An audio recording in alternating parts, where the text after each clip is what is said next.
This is a poem about the negative aspects of a cruise holiday. It's called Cruiser Loser. When I went to get on my first cruise, I couldn't believe all the queues.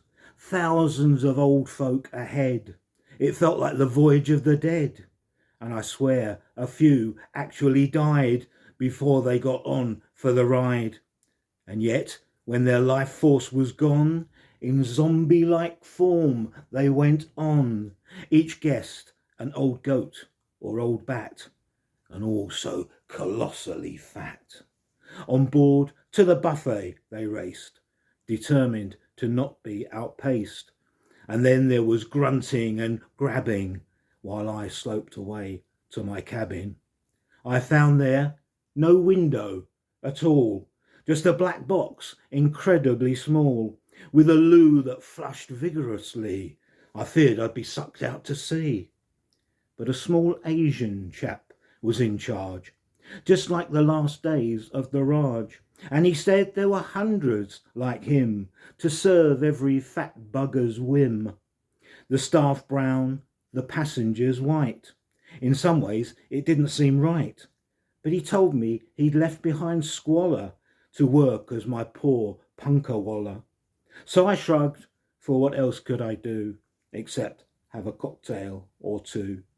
In fact, I had quite a few more, and paid guilty tips by the score, in restaurants or at the poolside, where the heaviest guests all reside.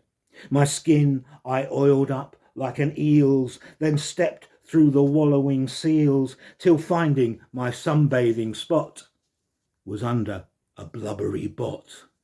So instead, to a barroom I wandered, where more Daily Mail readers pondered. All jolly, they said, 'cause for them it opened at 7 a.m. The buffet starts even earlier for those with a wish to be burlier, and by dawn there are bun fights galore, like the Wild West, with food on the floor. That's where I went, day and night. I learned to take part in the fight. I jutted my elbows in battle and jostled amongst all the cattle, seeking a mountain of scoff amongst every carnivore trough. Alas, for a veggie like me, there wasn't a dinner to see. The meat eaters chomped food throughout, while my evening treat was a sprout. But breakfast brought croissants piled high, with all bran and prunes, you know why.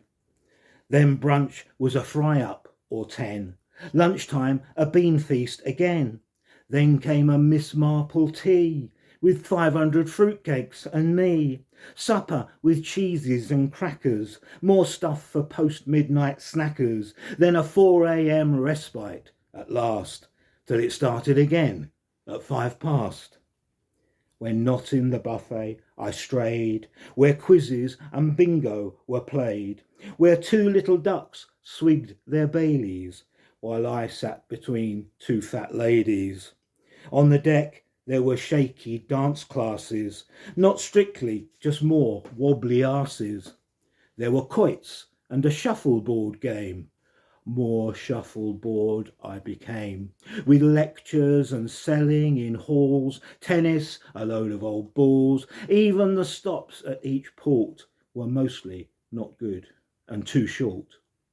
But the theatre each night had a show, with songs from a century ago, designed to jog memories inside us, especially for those with Alzheimer's, or those married back in the day when Elvis and Frank made them sway. Now just a shuffle instead, and a waddle to each single bed, dressed in a suit or a curtain, their cabin's location uncertain, but repeating the comedian's last rudery, then deciding to seek some more foodery. And that's how it goes on a cruise, with sentiment, scoffing and booze, with elderly folk beyond mention, all blowing their triple lock pension, with dodderers spending like mad the money their kids should have had.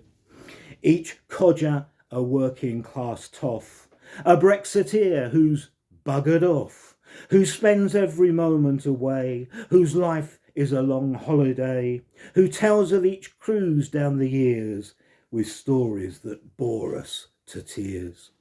But that's now the life for me too.